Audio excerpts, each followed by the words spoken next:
For those of you that don't know us, my name is Jet, and this is Jonathan. Hi everyone.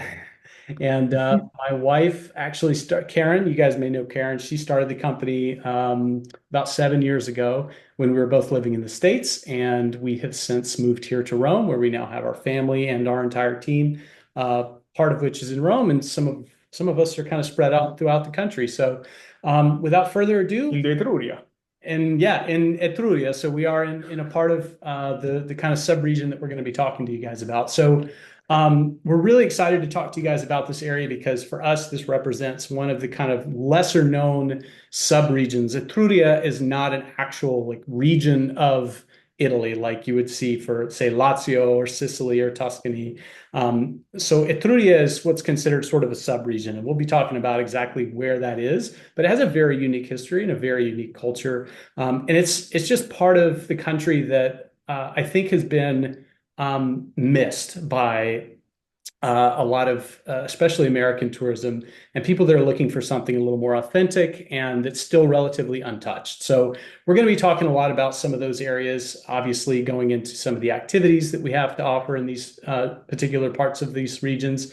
And then, of course, introducing you to some of our accommodations as well. So before we get started, if you guys have any questions as we're going through this, please use the Q&A feature on Zoom, and we'll do our best to answer you in real time, or we'll answer you here on the webinar. So let's go ahead and dive right in. All right, so just a little bit of background on who we are. So we are a full-service DMC. We specialize in Italy, specifically more off the beaten path destinations, but we do work all over the country, and we really encourage what you're hearing more and more of, which is this kind of concept of slow travel. So spending more time in fewer places to get a real sense for what those places have to offer and to foster real meaningful connection with locals. So we, as you can tell, are a multicultural and multilingual team. I'm obviously not Italian, I'm American. You speak Italian very well, eh? We have another American on the team as well. And then, of course, the rest of us are Italian. So we have this really interesting cross-section of cultures where we're able to understand not just the country that we're sharing with you, but we're also able to understand a lot of the sensibilities that come with the American traveler. And we've really learned about, what they come to expect in places like this. And it's very important, especially when you're talking about more of these boutique accommodations and more local experiences that we offer as a DMC. So just really quickly on how we work, we vet all of our partners. That's everyone that we work with, our drivers, guides, experiences, especially accommodations. We will never send a traveler anywhere that we haven't ourselves vetted. We have a very rigorous process of doing that. And with travel advisors that we've worked with and developed a great relationship with over time, we tend to respond to a lot of your R&D requests. So if you guys have an accommodation or a particular region or a particular area that you want us to take a look at for you, we have the resources to do that. And we very often assist with those types of inquiries and make sure that you guys are prepared not only to present it to your client, but also that you're really learning about those areas and those specific accommodations or experiences. We do provide turnkey itineraries. We use Travefy. We actually just started using Access this year as well. So that's just one less step for you guys. It's a very collaborative effort, so we always add you on Travefy or Access, so we're able to kind of work together on these itineraries. But overall, we are a turnkey provider. And what that means is if you're looking for just the one-off experience or the one-off booking, we're probably not going to be the best fit for you. If you're looking for more of a full turnkey itinerary, definitely talk to us. That is really what we specialize in the most. And then, of course, local management. We call local management, what we call local management, some of you may know as sort of your travel concierge. And so this person is assigned to your client, white labeled, of course, and they basically are following them throughout the trip via WhatsApp. So they're available for not just emergencies, but they're available for additional reservations if they need to book a hotel, or I'm sorry, if they need to book a like a dinner reservation, if they need to make any changes on their itinerary, or if they have any general questions while they're in country. And so we always find that having that person that kind of follows you along is always a really good point of comfort when somebody's in a new country and they don't speak the language. So again, we're for you if you're looking for turnkey itineraries. We love to see that our travel advisors charge a planning fee. It tells us that you value your time and your clients also have some skin in the game as well. The minimum budget, this is big ballpark, of course, totally dependent on area and time of year. About 10,000, really, it should be euros now. It's starting to go up, especially this year. A lot of things have gone up. Small group trips are the exception. We do partner with a lot of our TAs that want to design their own curated small group trips or retreats. So that's something that we've actually done a whole webinar on. So if you guys are interested in learning more about that, just let us know and I can send that to you after this one. And then, of course, we value sustainable travel. So a lot of the criteria that we hold against up to our partners is around being sustainable in terms of their scale. What type of clientele are they servicing? Are they affiliated with mass tourism? And are they really driving? Things into the local economy? We love to see that. So working with locally owned, family-owned accommodations and experiences is something that's really top of mind for us. And then, of course, we love working with folks that like to plan ahead. So the last minute departures, within 30-day departures, we always discourage that. We do make exceptions, especially when it's more off the beaten path or off season. But for the most part, we love to have a little bit of a runway. And for us, that usually looks like 6 months or more is always a good runway for us. All right, so without further ado, let's jump right into what is Etruria. So Etruria covers 3 different regions, kind of unofficially. There's not really an official line, but basically the range is between the Arno River, which is sort of northern, it's the river that runs through Florence, and then the Tiber, which of course runs through Rome. So this kind of gap between the two, and mostly on the coast, coming inland, is what's considered Etruria. And this is where the Etruscans, some of you may have heard about the Etruscans, they predated the Roman Empire. So the Etruscans were, as some people call it, the original Romans. Yes, for that, we don't have a really map because the Etrurian was not united. They were not like one region. They were a lot of town with the same practice. They were all Etrurian, but they were not working together. Most of the time they were fighting. So a really good point of comparison for the Etruscans would be like the ancient Greeks. So the ancient Greeks had these city-states. Yes. They were all kind of independently governed, but they all had one common cultural thread. And that's what really the Etruscans were. And also the reason why the decline. Yeah, exactly. Let's see. I think somebody raised their hand. Yes, hello to talk. Bye. Yeah, I'm going to go ahead and allow this person. Gina, did you have a question? Nope. Okay. Maybe you might be muted. Yeah. Guys, if you have questions, feel free to just type it into the Q&A, and I'll be happy to answer that for you really quickly. All right. So we already talked a little bit about who the Etruscans were. So just to kind of give you... Can I have some information? Okay. What is very important to understand is the Etrurian was really the base of the Roman empires because they were very advanced civilization. If you think about all the water, all the construction was originally from the Etrurian, and also all the religious thing, all the priests, because Etruscan was famous to be very close to the gods, and they were also famous to check the future through the animals. Yeah. The Romans, they were very, very superstitious. Yeah. So they continue to keep all the Etrurian legacy and englobe in the Roman culture. Yeah. A lot of the things who are the base of the Roman civilization came from the Etrurian. So Etruscan. the origin story of the Roman Empire really is the Etruscan story, right? And what's really cool is that you're talking about a civilization that was really started showing signs about 9th century BCE. And they really weren't conquered as much as they were absorbed into the Roman Empire as they started to grow, and that particular part of their culture became more powerful, and then it eventually unified.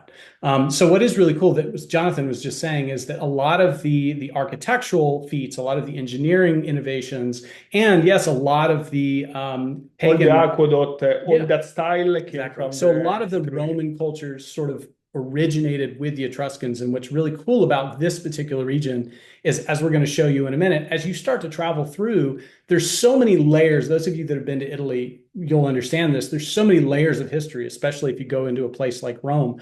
Well, the same could be said anywhere within this region. You have this sort of upper crust layer that is really like the Roman Empire, and then even, of course, past that, sort of getting into the middle, sort of the medieval, and then Middle Ages, Renaissance era, Baroque, and all that. But really, what you have before that, the oldest foundations that you see in these ruins and some of these ancient sites are Etruscan ruins. And I think there's people just kind of blow past it and they just group it all into one category. But this really is a unique region, from a like a historic site perspective. And of course, a lot of their food and culture persisted through the ages as well, which still lives and is very much alive today. And we're going to be talking about a little bit of that as well right Yeah, now. so So so tell us about the about the food, Etruscan yeah, food. I mean they were like they were not preparing carbonara and all that stuff, but they are still food who stay in the Italian culture now. Like they are famous in Florence, the region, the pappa. It's the tomato sauce Oh yeah. with water where you put on the bread. This was one of the main dishes of the Hmm. Etruscan, and also for the some of you who have been in Italy, the bread without salt was the main courses for the Sciappa. esatto, il Yeah. pane sciapo, the bread without salt, and also the wine was very different because in the past for the Etrurian they used to have like a wine very more dense who Mm, they used to put like honey and other flavor and after to put water to make the wine. So it yeah. was very different, but it was the base of the wine we are tasting now in Umbria, in Toscana, and in Lazio. Oh, fantastic. Awesome.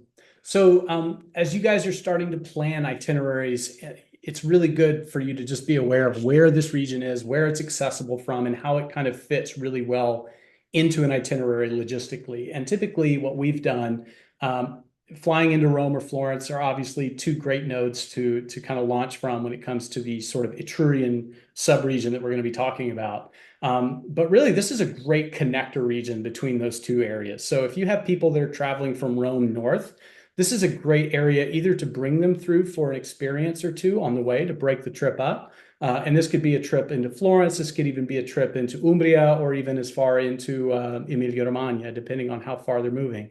But this is a really great kind of stopping point. And so even spending really a couple, 2 or 3 days in this area is absolute or more if you're Yes. really wanting to dive in deep. There's so much richness, there's so much diversity and variety between the different areas, between the different cities. And so there's really a lot to offer here that's not yet really made it Yeah. onto the map. And what is great, it's really help you to really understand the Italian culture because it was very the first Italian civilization. So if Mhm. people love the Roman history, they really will love all this part of the Italian history. Right. So travel seasons, this one's really easy. We talk about travel seasons a lot. It has so much more emphasis when you're talking about places like the Amalfi Coast or even parts of Sicily now, and of course Rome, Florence, Chianti region, Venice for sure. So any of these like really dense nodes of mass tourism, they really require strict travel seasons in terms of how, when do you want to go, when do you want to avoid it. In a place like this, it's a lot more flexible. So for the most part, April through June is a really great time to be here. And then again, September and October. So the shoulder seasons are really great. It's not very busy. You're There is not not, a very high season. You can yeah. compare this region with like Rome or Amalfi because it's, I Mm-mm. mean, the highest season it's it's the middle in the other part. Exactly. And January, February, not the best times to come. Yes, you can. A lot of the Yes, a lot of accommodations we work with are either not operating, and or it's just good to know that, you know, typically winters are a little bit more rainy here in this part of Italy. So let's start off with Cerveteri. And this is actually where we're talking to you guys from because this is where we live. So Cerveteri is a really cool example of an ancient Etruscan city that has reinvented itself many times over. And you'll see this in Rome a lot. But basically, what you have are these layers of history. And what you see in Cerveteri is really cool. You've got the main street that leads into this little piazza. And on the main street, if you look to your right and your left, you've got all of these sort of cave dwelling looking things that have been converted into bars and restaurants and shops. And those are the original ancient Etruscan homes because this was an ancient Etruscan city. This was one of the biggest yes, Etruscan settlements in the area, in Etruria. And it's one of the ones that was closest to Rome, and it's right on the sea. So you're, 15 minutes from the coast. You can actually see the water from the city. It was closer before. And of course, at the time, water levels were a bit higher, and so it was closer at that time. But what's there now is you've got these really cool medieval castles that, of course, were built from the same material that the Etruscan city was built from. Yeah, this tuffo, which is sort of a volcanic limestone material. Cerveteri is actually known globally for its UNESCO World Heritage Site, which is the necropolis. And so this is the largest and most well-preserved necropolis, Etruscan necropolis in the world. And a lot of what we know from these people came from that site. So one of the other really cool things about this area is because it's not only, I mean, the Etruria is the region, the Etruscan, but after that, 3,000 years pass, so we have a lot of history. So, and of course, you guys are familiar with all the famous wine regions through Tuscany, maybe parts of Umbria and Piemonte, Sicily, certainly. But, this region, this Etrurian region, and this part of Lazio specifically, has its own wine traditions. And so there's a lot of vineyards here. There's a lot of farms here. One of the really cool parts about living in a small town or being a part of a small town social fabric is getting to participate in one of the sagre. So these are sort of food-related, mostly festivals that happen all over the country, pretty much all year round. At any time, you can go to a sagre in one of these tiny towns. So Cerveteri has this really cool one, and this is the Uva and Vino. So this is like the grape and wine festival. Yeah, you just go around with your glass. They literally have wine flowing from the fountains. So there's all these wine vendors, there's all these food vendors. It's a huge festivity, and they have this great stomping competition that all of the little paese get together, and they have their own little teams. We went to watch it last year, and it's like nothing you've ever seen. It's really unique to this particular town and this particular culture. So it's a really cool time to go, and it's about the last week in August. So if you have people in this area, this is definitely worth a stop for them. But look out for the sagre. Anywhere you send people, always ask us, is there a sagre happening? And most of the times we'll bring it up if they happen to be in one of these towns during the time of a festival like this, because these are really cool ways to kind of get into the local culture of a place. All right, so we talked a little bit about the UNESCO World Heritage Site. This is kind of a snapshot. This gives you an idea of what it looks like. This actually is so much more than just the UNESCO site itself. The UNESCO site itself is only about, I think, 20 acres or so. It's enclosed. It requires entry. It's very cheap. It's like 10 euros to get in. It's a great guided experience. It's really, truly amazing architecture like you've really never seen anywhere.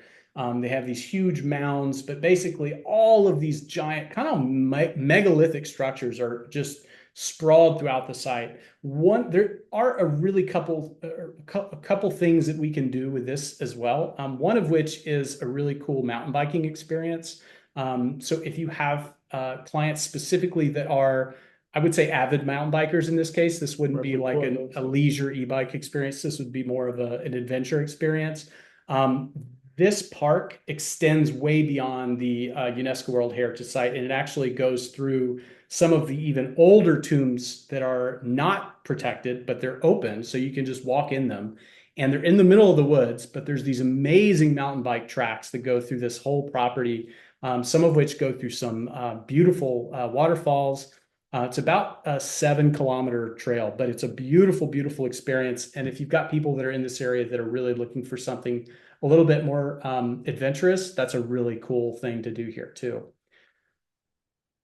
Do you want to talk about this guy? Yeah, This is really cool. so this is a crazy story We're because still in Cerveteri. so yeah, so this guy he's one of the last master artisan about the Etruscan ceramic. He reproduced all the ceramic like it was made in the past. Just to give you some highlight of about him, he show his construction, his pottery in the US, all around the world, because he's one of the last artisan who continue to reproduce with the same way. That's mean he goes in the same place where the Etrurian go to find the clay for the colors. He do the same. He go in the nature to find the same way to find the same pigment, and also for the pens, he go around to find the best animals to recreate the same tools the Etruscan used to create the ceramics. So it's very impressive what he do. And this guy, he's amazing. He's super friendly. He loves to share all the stories, and he do an amazing workshop where people can start and they can learn, and they can create their own Etruscan ceramic and bring it at home after. Exactly. So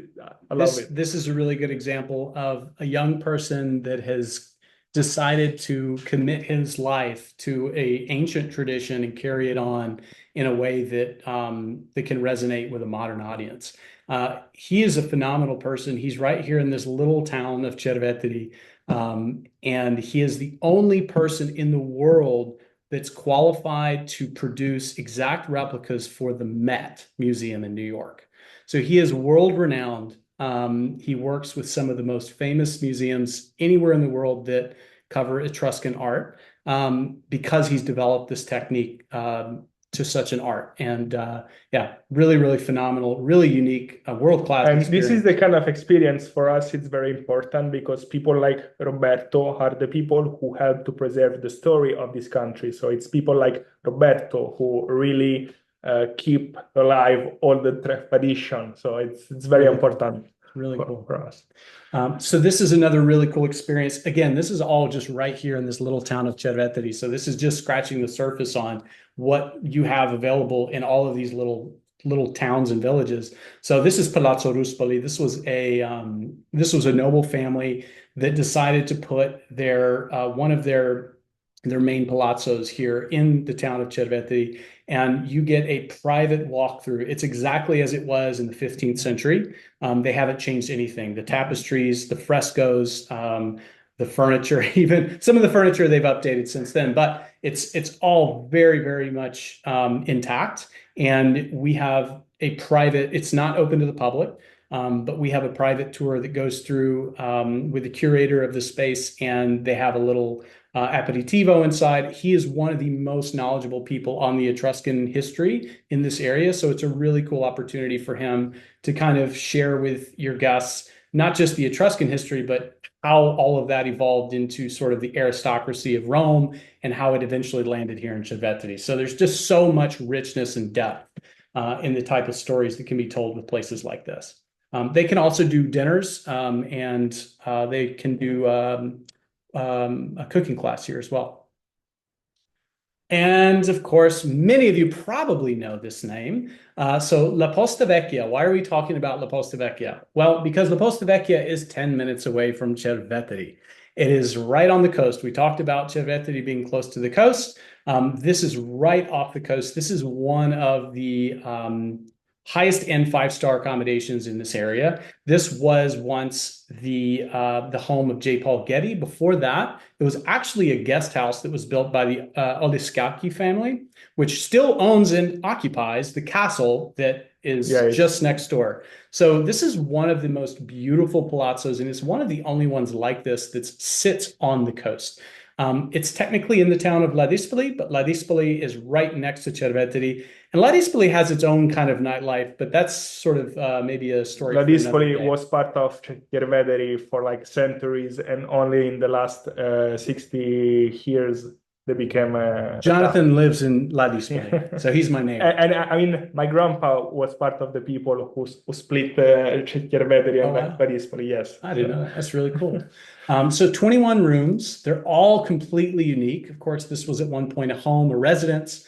So it has all of the vestiges of that. Very much off the beaten path. They have this amazing balcony that overlooks the water. They've got a great restaurant here. They actually have a really cool private museum under the hotel itself. So a lot of people don't know this, but when J. Paul Getty was trying to build an indoor pool, they actually uncovered an ancient Roman villa. And so they had built this, That's the talking about problem in layers. Italy. That's the problem in Italy. Anytime you put a shovel anywhere, you find these ancient sites and then you're kind of stuck. So for people trying to renovate, it's a nightmare, but for archaeologists, it's just a gem. So he found this fully just beautiful mosaics that are still intact. They found all of these amphora, just a whole lot of list of artifacts, and they're all under there, well preserved, and you can walk through it. It's its own little private museum. Very, very, very, very cool. Of course, this is a five-star accommodation, so it's very amenity heavy. And they're only about 25 minutes from FCO. So from the airport, it's a very easy route. You just get straight on to the highway and you're here in about 25 minutes or less, depending on your driver. But it's a really accessible part With Karen in 10 minutes. of the country. And it's a great home base for a lot of the activities and things that we're going to be talking about and that we've already covered. All right, so Vinicao, this is another really amazing accommodation. Tracy knows this accommodation well. She represents these guys, and this is actually on Lake Bracciano. So some of you may have heard of Lake Bracciano. Lake Bracciano is one of the crater lakes in the Lazio region. It's where George Clooney get married. It's where Tom Cruise got married. See. Yeah, Tom Cruise got married here. The first one. Yeah, so he actually got married in this castle up here. Yes. But Bracciano is really just a cute little town. It's got a really well-preserved medieval center. The food scene here is fantastic. Vigna Cayo itself overlooks the lake, which is just a gorgeous view. The lake has its own little river or boardwalk that you can go down. Great little restaurants and shops. Again, very off the beaten path. You're not going to see a whole lot of tourists mobbing this place. This is still kind of getting discovered as an area. But Vigna Cayo is a phenomenal place to kind of base out of. And just to kind of orient you a little bit, Lake Bracciano is about 15 minutes from Cerveteri, and Cerveteri is kind of in the middle. And then Ladispoli is on the coast. So they're all within about a 30-minute drive of each other. So this is all kind of very much central into the region that we're talking about. So this couple actually, they took this this was a country house, and they completely restored it. They're now I believe are they 16 rooms? 15 rooms. Yeah, so they're 15 rooms. They've got some amazing views of the lake, like I was saying earlier. Really fantastic restaurant. The restaurant here is something to write home about for sure. They've got a nice little spa and indoor jacuzzi. And again, it's great walking distance, great wine selection, just a really nice place to kind of settle in. Again, not far from the airport. So as kind of a home base. And by the way, you can jump on a train in Bracciano and be in the middle of Rome in about 30 minutes. So in terms of its accessibility for people that don't want to be staying right in the middle of a busy Rome, this is a really great option for people. All right. Oh, this place is awesome. Okay, so this is, again, we're only talking about sort of a 20-minute drive radius of all the places that we just mentioned. So Osteria dell'Elefante is in a place called Torre in Pietra, which is another little kind of medieval-ish town. And this actually exists within a private family compound that used to be their own family castle. And of course, they were winemakers for generations, and they had dug into this. They basically dug into the bedrock and they built their winery sort of, for lack of a better This is term, also in a part of the cave. name of the place because And it's they rock hard. found what they found there was uh, pre it was pre-Ice Age elephant skulls. So they were finding these elephant tusks and skeletons that were embedded into the rock. And this actually was a really historic moment archaeologically because what it told us was that at one point, Italy, there was a land bridge from Italy to Northern Africa in order for these animals to walk across. And so it was really an interesting thing, but that's where the name Osteria d'Elefante came from. Phenomenal winery, really amazing family that runs it. The food is incredible. This is just kind of an image of one of the dining areas, but you're in this cavernous sort of what used to be the ancient cellars that the family had used originally. And it's just a really unique environment, really great food, and really cool experience. So they do a whole wine tasting with lunch. They do a wine tasting with dinner. So for something that's really different and kind of off the beaten path, this is a really good stop for people that are staying in this area. Do you want to talk about Sutri? Yeah, I mean, yeah. So Sudri is one of the I mean, it's a stunning place. It's 45 minutes from Cerveteri, maybe Yep, something less. about 30 So minutes from Bracciano. yeah, we move a little bit more in the north, so we are going a little bit more near the actual Tuscany. Sudri, it's a gem because it's a medieval town. It's full of history inside. You have a lot of also there is a lot of art about Caravaggio because Mm. one of the mayor was a huge fan of Caravaggio, so you have Mm. a lot of Caravaggio heritage inside.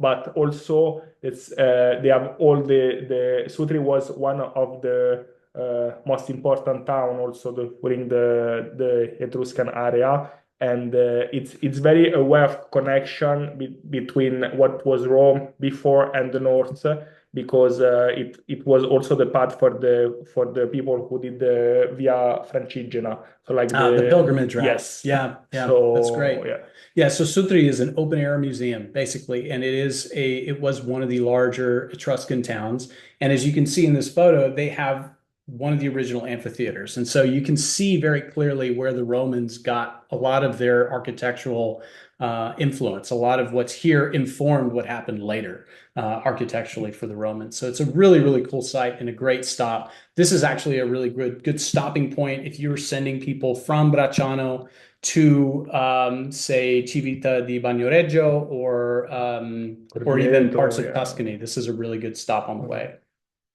Or Caprarola. Caprarola, which we'll talk about. So Caprarola, this is sort of a hidden gem in the middle of this region. And so this is heading a little bit further north. Caprarola is about 15 minutes from Sutri. So we're still on the same route.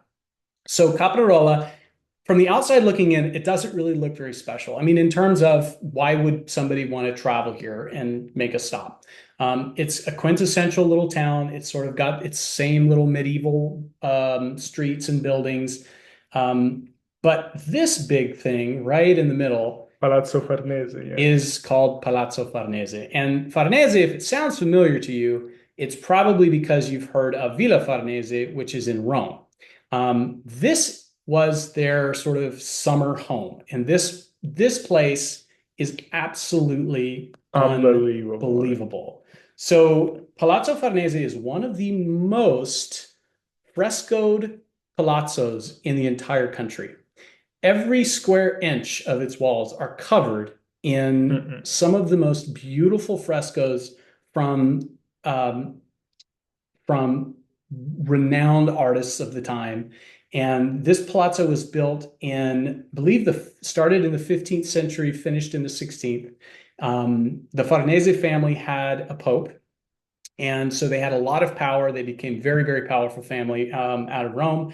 And so a lot of that you can see the level of opulence in every single room. And this is literally an entire day you could spend walking Mm-mm. around this palazzo. And It's not busy. It's not like going into the Vatican at Rome.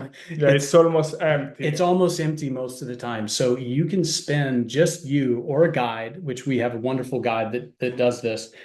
But really, if you have people that are interested in art or just want to see something really different, this is a cool place to Yeah, spend an and afternoon. it's not like a place where you go and after 5 minutes you have done. I mean, doing all around this take you 2 or 3 hours. It's a very big place, and every room is so different. Like it's incredible. Like the picture you see here, all the room are like this, so it's very stunning place. Yep. It's incredible. And And after in this little it's time town, to we eat, huh? always like to pair this with a stop at Trattoria del Cimino. So this place has a really special story. The young man that you see here, his name is Samuele. He is fifth generation in this restaurant from his family. So his family started this restaurant, and it's in one of the oldest buildings in the town. It was built in the 13th century. And he has completely restored and renovated. He basically facelifted this entire business. And so his story started as a sommelier. He was one of the most well-renowned sommeliers in Europe. He won the top sommelier for Switzerland, Yes. and at the age of like 23, very young guy. And he worked in a lot of the biggest and the most well-known Michelin star restaurants all over the continent. He decided eventually that enough was enough. He came back and he took everything he learned from working in these Michelin star establishments and he applied them to his family's trattoria. And this place is now what I would consider one of the best representations and probably most elevated of Latvian cuisine.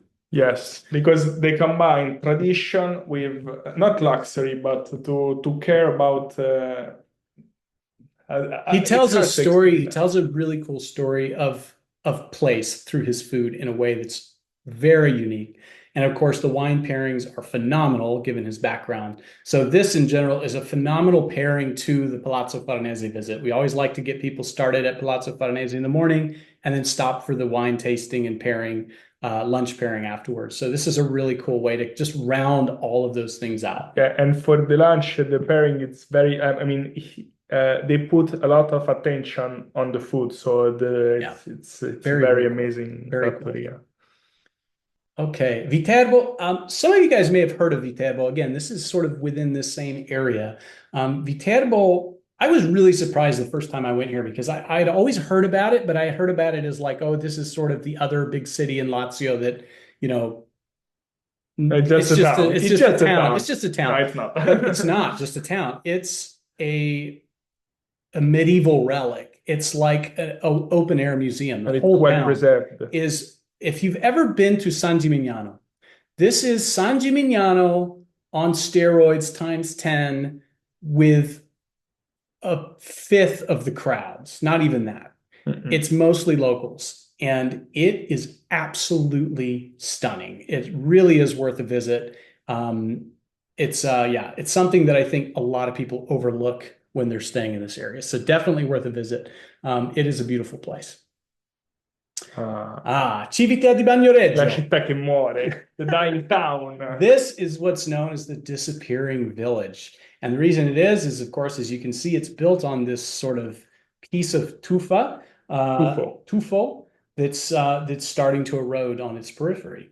Don't worry, we don't work with any accommodations on the periphery.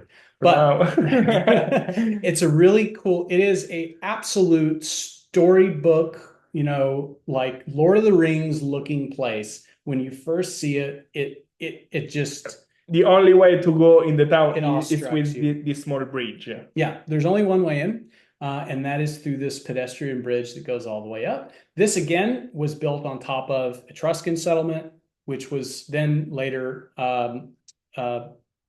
destroyed, and then the Romans built on top of that. And so when you enter into the city, what you see are the original Roman columns of the palaces and the what's the word I'm looking for? The market, the forum, not the forum, but it would have been like the main market area. But anyway, it's a really amazing place and absolutely beautiful. Again, still in the same area. And a really, really cool place for hiking. And one of the really cool things about this little tiny town is they have their own Palio. Yeah, the same in Siena, but with donkey and a little bit smaller. So instead of horse racing, it's donkey racing because it's smaller. and it's a smaller town square. But again, it is a total local experience that nobody will really be able to. And it's very hard to it's so explain cool. those plays because like they are such amazing. They are like they look like unreal. So it's very the kind of activity you really need to go there to live it. So to this understand is it. actually held in July, and I think the Palio in It's in Siena August. is also. It's in August. Is it in August? Yes. Okay. So this is also in the summer though. And this is one of our favorite accommodations, and this is in Civita di Bagnoregio. There's not a lot of accommodations here, but if somebody's really interested in getting the magic of this place, it's 100% worth staying 2 or 3 nights here. And it's a great hub. It's a great home base for a lot of the other things that we've been talking about in this region. But this place is truly like a fairy tale when you walk in. It's a very small, it's kind of it's not a B&B, but it's sort of it's a boutique hotel. They just open their home to you. So and the people, yes. Christina is the owner. She is just the sweetest person you'll ever meet. She's extremely passionate about this project. Again, this is 4 suites. They're all, in this historic fashion. And we used to say the accommodation is the destination. In this case, it's really nice. In this case, this accommodation captures this place like nothing else. This used to be this was a home for the gosh, what was it? It wasn't a monastery, but it had some history with the church at some point. So was not the house for the people who came for the pilgrimage? Oh, for the pilgrimage, maybe so. Yeah, maybe so. But anyway, this is a very historic property. And in fact, when you walk in, this little top picture on the top, this is the courtyard in the front. When you walk in, it's very understated, but there are these big columns that are just laying all over the ground. And they are the original Roman columns of the villa that used to occupy this footprint. And so there's literally history at your doorstep, and it's all around you. The kitchen in this place is, I really wish we had a picture of the kitchen, but the kitchen is amazing. Oh, do we have a video? Not yet. Oh, okay. But it is, a phenomenal food. Just a really charming little place to stay. This is the kind of accommodation when people arrive after the trip, they say, this was the best accommodation. Yeah, we hear that. That was the experience. This is a lot of people's favorite place to stay anywhere. Yeah. So as I mentioned before, this area is really, really great for hiking. So people that are a little bit more outdoorsy, want to explore this region on a hike, this is a really cool way to do it. They've got this is in a really unique sort of geographical area because you have all of these buttes that kind of stick up and you're in this big canyon. So you've got these dramatic kind of cliffs that rise up on all sides. It's a really, really beautiful place to hike. So this is another thing that we always recommend people do. And of course, we have guides that are wonderful to accompany people on this experience. Awesome. Okay, so now we're still in Etruria, but now we're moving a little bit northwest. So we're going back towards the coast. We're near the sea. Yes. And we're now in Tuscany. And so Popologna, this is actually very close to Elba Island. Is it not? Yes. Yeah, it's in the same kind of area because you can see Elba from this place. So Popologna has a really cool little historic medieval tower, and the view here is what people come for. The view is absolutely phenomenal. It has its own archaeological park. Again, this was one of the big areas for the Etruscans, so they have an Etruscan museum here as well, which is phenomenal. We even took our kid through it. It's huge.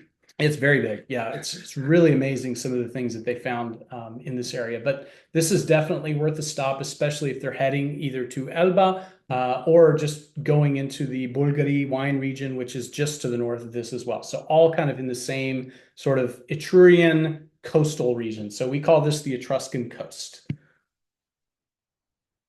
Awesome. See, Suvereto. Suvereto. Yeah, am I saying that right? I know. I was just here not that long ago. So Suvereto, again, another really cool little hilltop village. This area is where you're starting to get, and this is only, I think, about 15 to 20 minutes from Popolonia. And so this area has some amazing wineries right nearby. So the wine here is really what people come from. This is kind of touching on that Bulgari region. So you guys will probably see that on bottles of wine every now and then. It's a Tuscan variety, but it's a variety that's grown only on the coast. And it has a very unique terroir that gives the wine a little bit of a different acidity. And they make some amazing white wines here as well. So this is definitely worth a stop on the way. And then Poggio ai Santi. So this is what we call an agriturismo. This is very much an upscale. This is an elevated agriturismo. Yeah, but see the location where we are. So the Etruscan coast is very off the beaten path place because you are in an area where not a lot of people are going, but you have all the stunning stuff. You have the wine, you have the landscape, you have the history, and we are lucky because we also have accommodation because most of the time for what happens is you have all these three things at the beginning, but it's missing the accommodation. In this case, we are very lucky because this accommodation is perfect. Yeah, this accommodation is amazing. So I actually just went here with my two kids and my wife. We were here last month, and it is on sort of a hilltop. You can see the view from the front terrace. And so it's sort of perched on this hilltop. And what it is basically it's about a 20-acre site. And it is like if you guys know what permaculture is, it's basically like a food forest all around you. So everywhere you go, they've got these amazing walking trails that go throughout the whole site. Everything's lit at night. It's so tastefully done. This was a Francesca. This was her family home, and she converted not just the home, but all of the accessory dwellings into rooms and amenities. So they have an amazing pool. The food here is definitely top 5 I've ever had since I've been here. This is just amazing food, and you're sitting in their living room, and it's just so well done. It's done at such a high level, hospitality wise, and the property itself is amazing. They also just built out about 10 units that are glamping units, and those are again, we don't have pictures of those, but those are really actually again very high level, very high level, and really beautiful. Can say something more about the kind of accommodation we propose here. The stunning part, it's I mean we go in place where the quality is very high, but it's also about the human element because they really care about the place. There is the owner who manage this place, so it's very, you can feel the soul of the place. You start to be part of the land, so you can really understand, I mean, everything surround you. So that's what's make this area of the Etruria very special for me. So Lisa had a quick question. So what is adults only? Is it 18 and up? Here they consider it 15 and up at this accommodation. I mentioned that we took our young kids. They're not 15 and up. They are flexible off season. They are flexible off season, exactly. So we went early in the season. That would have been early April for us, and we just asked. And because of their level of bookings, one of the nice things is the property is so big that if it's off season, they're not it's very at full capacity. It's spread out enough for them to be flexible. So don't mark this off your list if you are looking for multi-gen opportunity here. Just talk to us and we'll touch base and kind of see how it all lands. But yeah, definitely not a hard no on kids. All right, and again, so really cool e-bike experience throughout this. So this is Suveretto, like what we showed you earlier, but they also do this throughout a number of the other little medieval towns. The area so you can do the e-bike, yes. And these partners are phenomenal. They also have some boat experiences that we work with them on. Of course, you have all of the islands there as Yeah, well. we were not talking about the island, but you have seven islands who they are literally in front, who they were the Yeah. island who protect all the Tuscan area, and also where was the base of the iron for a long time. So Yep. they are Yeah. stunning place, but I think we don't have the time to Yeah, talk about that's really, yeah, that. the Tuscan Islands is a It's another whole, that's a webinar. whole webinar. This is one of our favorite vineyards in the area. So these guys, they are, I think they're under 10,000 bottles a year. They're very small production at this particular site. But they're doing things in, of course, an all natural way, very organic. They do, they're producing some of the oldest Etruscan grape varieties here as well. So they have some really unique and traditional wines. They have this really cool experience, which is a horse-drawn carriage through the vines. And the facility itself is, you would think they're producing a lot more than they are.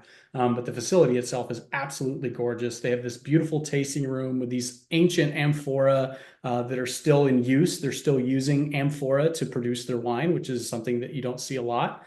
So really cool place here as well. If I can add something about the area, what is stunning, it's you combine all the goods from the Tuscany and the north of Lazio. So it's a mix of these two regions. So they can offer you the tradition from the Tuscany and also from the Lazio. So this is why it's very particular because you are in front of the sea. You can be on the countryside. So it's a very interesting area. Yeah. So, I mean, as we're concluding, I can say just from living here for the last 3 years in this area that we're talking about, it is one of the most. I mean, I probably go weeks without running into an English speaker, which sounds intimidating, but when you've got the right partners and you've got the right support, it really is something that allows you to immerse yourself a lot more into the authenticity of a culture like this. And, in a world where we're getting so much tourism that's just concentrated in maybe 20% of the areas throughout the country, it's really a great opportunity for us to try and break that pattern and encourage people to start moving into these more off the beaten track destinations. And Because this is you can definitely one learn of them. so more about the country, not staying only in Rome. Like, Yeah. Yeah, exactly right. Yeah. So, I mean, this is what I think a lot of people are now looking for from not just advisors, but from from tour operators, from people that are in this industry. They're looking for a little bit more than just the touch and go itinerary that you see every day. And of course, there's a time and a place for that. But for the type of travel that we are engaged in, and for the type of supplier that we are. This is a really great example of the potential that you can see in these types of regions, and it's a region that we happen to be, I would say, absolutely expert in. no Um, question. let's see, okay. Would you say first week of April is too risky from a weather standpoint? So let's address that first. So April is, yeah, it's a little hit or miss in terms of rain, but it's been getting warmer. Yeah, no, yeah, Yeah. it depends. You can have like a very summertime. Yeah, we had So some beautiful weeks in April this year. I would say it was probably two-thirds really, really nice, and maybe one-third we had some rain, but nothing crazy. Like a few rain days. The good thing about a region like this is like Palazzo Farnese, for example, great rain day activity, like phenomenal. You're inside, right? It doesn't matter. like Totally you weather can do cooking independent. class. Like Yeah, cooking class, exactly. there is So there's a lot not, of alternative. it's not like say the Amalfi Coast where you're on a boat or you're hiking or you're You're walking around outside, town. yes. Yeah. So there's a lot more flexibility here. So in terms of risk, I would say very much low, as well as it's starting to get And warmer. if I can say something, also the area it's a very gem for the weather because due the wind from the sea, there is less rain if you compare like to Tuscany and Umbria, who they are more in the countryside, and it's a little bit more protected by the bad weather. Yeah.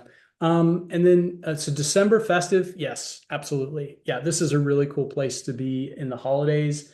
There is some Christmas market also. Yeah, there's Christmas markets everywhere. Like Viterbo has a really cool Christmas market, and they light up the whole city. Yeah, there's some really cool things to do in They this do area during some Christmas time for luminari, sure. yes. Yeah, exactly. And then January, Feb, see some spots are closed, but wondering how far into the shoulder this region really shines. Great questions. So January, February, I would say that's where your weather becomes a little bit less appealing. You're going to get more rain. It is colder. Yeah, it's tricky. It's tricky, yeah. And so a lot of your outdoor activities are very limited. Again, because we're working in a region that is not particularly on the radar for most travelers, it's not going to have that sort of omni-seasonal accommodation. It's very rare to find that. Like even Forse la maestra. Palazzo Vecchio. Palazzo Vecchio. No, Palazzo Farnese. no, La Posta La Vecchia. Posta Vecchia, Even okay. even La Posta Vecchia is seasonal. And they're one of the higher end, and they're even closer to Rome. So yeah, it's tricky, definitely tricky during those 2 months. So yeah, I would maybe shy away from that a little bit. Bring them to the Dolomites. Yeah. So there's a lot of other places that are really great. There's those couple of months for sure.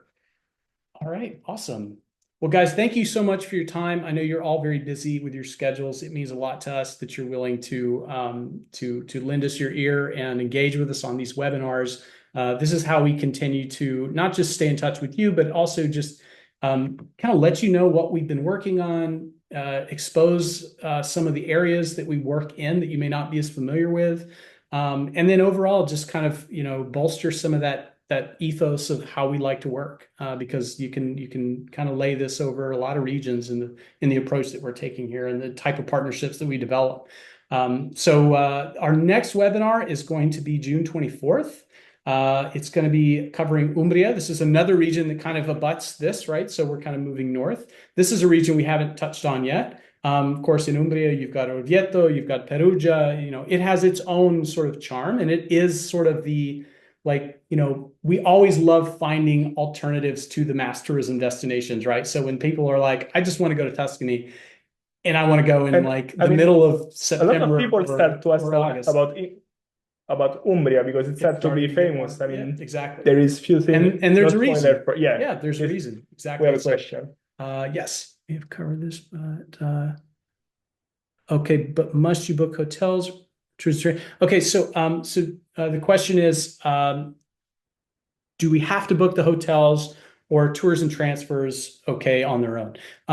So we always make exceptions when it comes to accommodations, and the reason is because we understand, most of you have your own relationships with accommodations already. The only apprehension we have is if we don't know the accommodation or we don't work with them.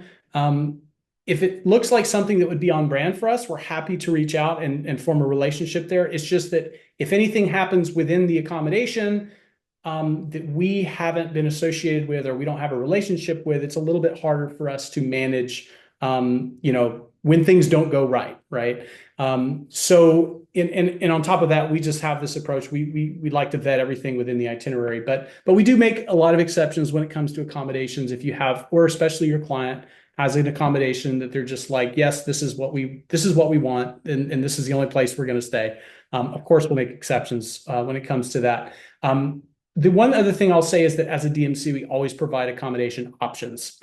We just find that that's a little bit more flexible for people when they're able to see one or two, two options in each area. It gives you some food for thought. Even if you have something in mind that you're like, I really want to book this, we'll always try and give you one other option of, say, a local partner of ours, just so you can compare it.